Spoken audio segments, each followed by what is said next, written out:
Alright, mga ka-plastic, and this is me again, Big Sue, right back at it again with another content. Meron kasing isang, di ko alam kung vlogger din tong naninira kay Diwata, mga ka-plastic.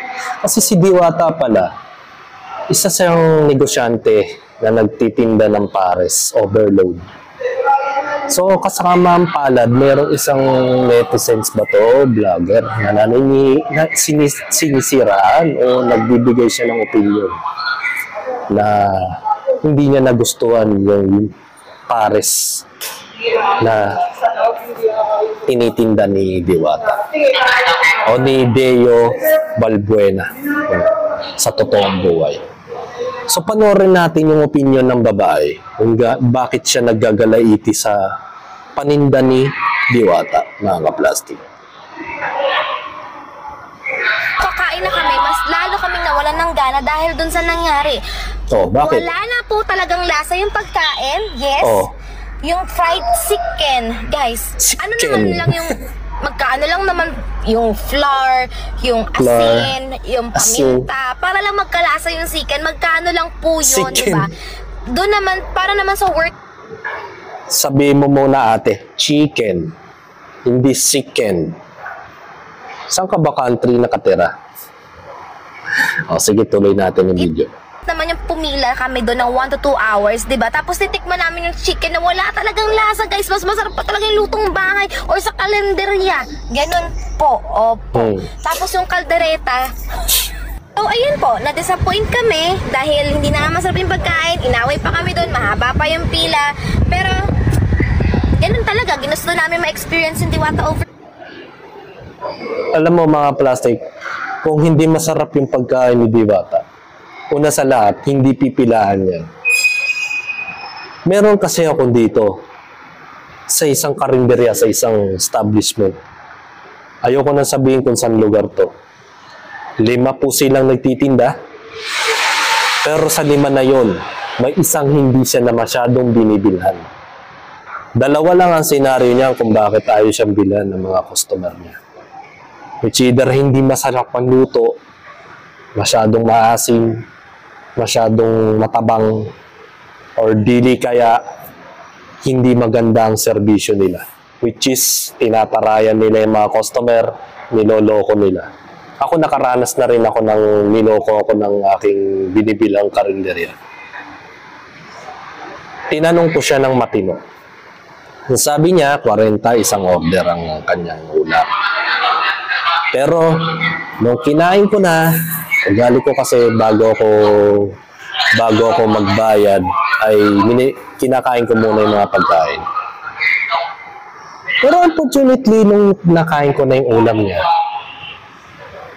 nung tinanong ko na yung babayaran ko, biglang nagtaas siya ng 10 pesos. So 50 na. So doon ako nainis. Kala ko ba 40? Hindi niya ako sinuklian. Nagbayad ako ng 50, na-expect ko may sukli pa ng 10 piso. Nagtanga-tangaan yung may-ari, sabi niya, 50 yung singil daw niya. Hindi daw 40. Samantalang sinabi yun. Hindi naman ako mag-aabang ng sukli kung hindi niya sinabi yun. Simula noon, hindi na ako bumili sa kanya. At bukod pa ron, hindi gaano kaganda kanilang sabaw. At hindi rin kagandahan ng kanilang mga ulam. Medyo masyadong mataba. Pag nagluluto sila ng minudo, adobo, lutang na lutang yung katabaan. So, yun. Yan lang ang istorya ko. Yan ang reason kung bakit hindi ka pipilahan. So, ito, panoorin pa natin yung kanyang akusasyon kay Diwata. Pares eh. So, yeah. Hindi ko alam, hindi ko talaga siya may recommend sa mga taong gustong-gusto siyang tikman dahil hype siya, and yung ibang influencer, ibang vlogger is hindi talaga sila nagpakatotoo sa review nila. Yung honest, yung totoong review nila para dun sa overload pares. Kasi as a vlogger, as an influencer, you need to tell the people kung ano talaga yung review nyo. Masarap ba siya? May lasa ba siya? Para sa ganun, may improve ni Diwata yung kanilang pagkain. So for me, sa honest review namin, hindi masarap lahat ng pagkain. Lasang sunog yung kaldereta, walang lasa yung fried chicken, and according sa mga pinsan ko, wala din pong lasa yung kanilang pares, 'di ba?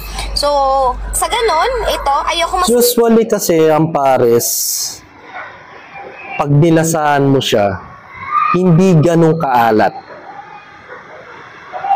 Pero meron ako nabiling mami, hindi pares. Napakasarap niya sa halagang 40 pesos, mga plastic. Doon sa amin yun. Simula nun, parang gusto ko nang hanapin yung kanyang mamihan. At natandaan ko naman yung pangalan. Ayun, hindi ko lang masyadong mapopronounce kasi matagal na, parang hindi siya ganun ka-typical na pangalan. Pero banda dun lang sa amin. Sobrang panalo yung 40 pesos mo. Maraming laman, marami siyang rekado, yung sabaw niya manilamnam. Usually kasi ang pares kasi hindi naman malasa eh. Kasi kumain na ako ng pares before. Hindi siya maalat, hindi rin siya ano. Hindi ba naman tanga yung babae, siguro hindi siya naglagay ng condiments. Di ba usually sa mga paresan, usually naman plain naman ang lasa ng pares eh. Ikaw na lang ang magdidiskarte kung gusto mong lagyan ng patis, gusto mong lagyan ng kalamansi, o kaya ng paminta. Siguro tong babae na to, hindi siya naglagay ng condiments. Eh, nandun lang naman yun sa paresan niya. Naglagay ka ng chili oil, o para mas ganahan kang kumain. Siguro, layunin lang niya talagang sirain yung negosyo ni Diwata. Kaya mahirap yan. Pwede kang makasuhan sa ginagawa mo yan. Cyber libel yan eh. Dahil kung hindi masarap yan, bakit pipilaan ng tao yan? Diba? Ganun lang kasimple. Pipilaan ba yan kung hindi masarap? Common sense na lang mga ate. Baka hindi ka lang naglagay ng condiments. Dahil nagpapakita ng but sana i-improve niya yung lasa man lang ng mga pagkain para naman yung pinila ng mga tao doon ay worth it at hindi sila madi-disappoint. And at the same time, yung mga staff niya, dapat ayusin nila yung may na-disappoint ba? Una sa lahat, ikaw lang yung nag-complain. Diba? Ikaw lang mag-isang nag-complain.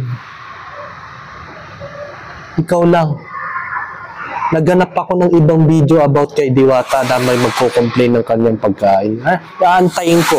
Sana mayroon pang mag-upload ng video na kung talagang totoo man ang sinasabi mo. Maniniwala na ako kung more than 5 person o 10 person ang makakapagsabi na parehas sa opinion mo.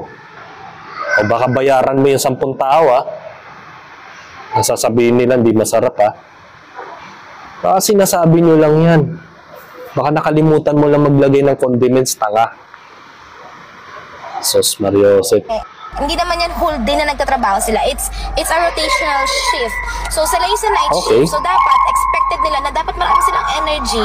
And wag sila kaagad mang-judge ng mga tao na hindi na yan, sinungaling kayo. Like, dahil sa 100 pesos, mandadaya yung mga tao, pumila doon ng 1 to 2 hours, mandadaya yung tao para lang sa 100 pesos.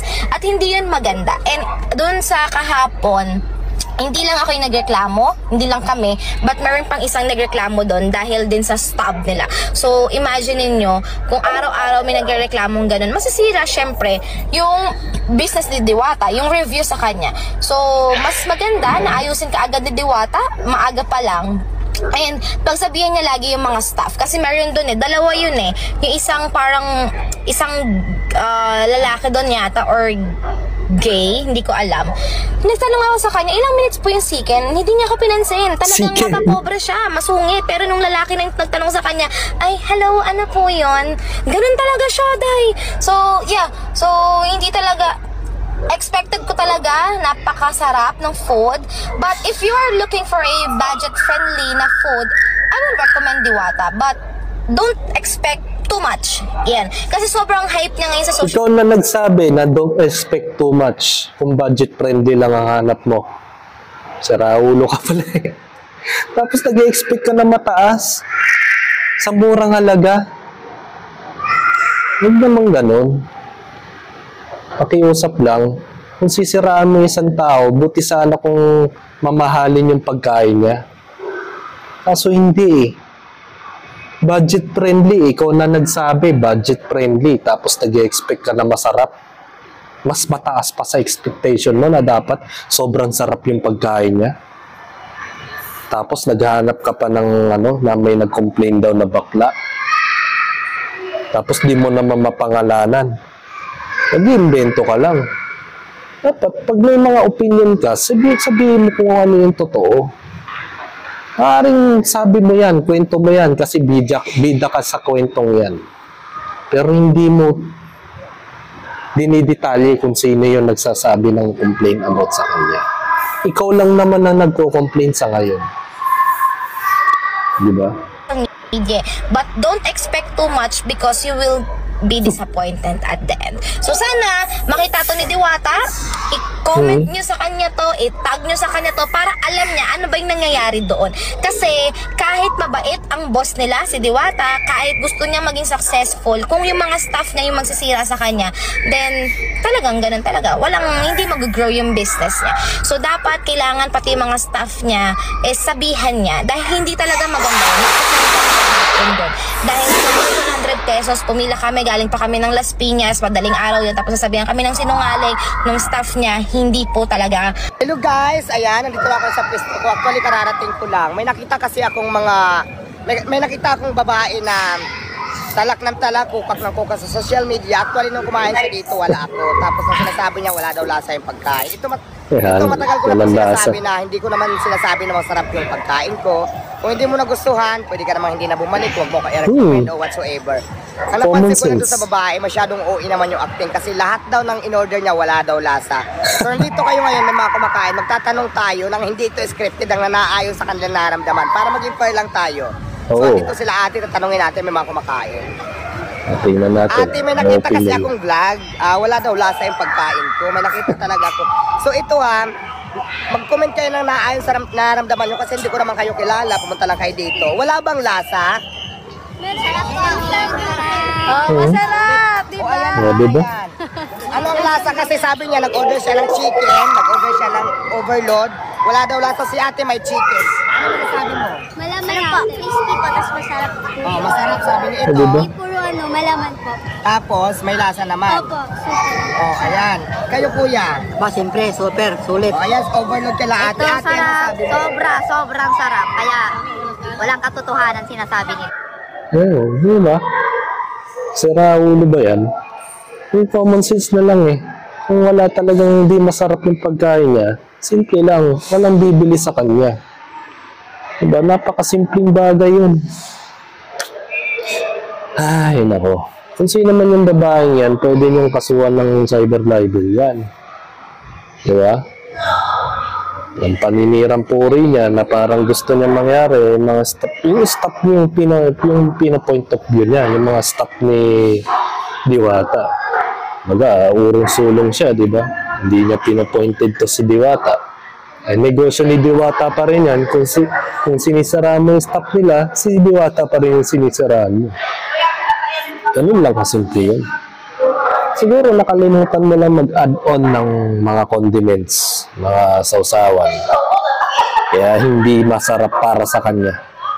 Siguro hindi pa nakakakain sa buong buhay itong taong to ng pares. Kasi kung first timer ka lang naman na kumakain ng pares, matikali na alam mo na, diba? Hindi mo magigets yung lasa ng pares. Pero kung maninira ka lang naman sa susunod, make sure na mag-mention ka ng pangalan ng tao na sino man yung parang hinahanapan mo ng bagay. Diba? So, hanggang dito na lang ang aking opinion. Medyo mahaba na ang video ko. At tigilan nyo na po yung pambabas sa tao. And this is me again, Big Su. Lagi nagsasabing ang mga plastic ay matagal mabulok dahil ang mga plastic ay toxic. Kaya, what's up mga ka-plastic? And this is Clownbig commentary video ng video live stream. Signing out. Alright. Mga ka-plastic, kung nagustuhan nyo ang aking video, isubscribe nyo lang ang aking channel. At the same time, i-hit nyo rin ang notification bell at yung all para ma-notify kayo sa aking susunod ko pang video sa aking YouTube channel. Maraming salamat po mga ka-plastic.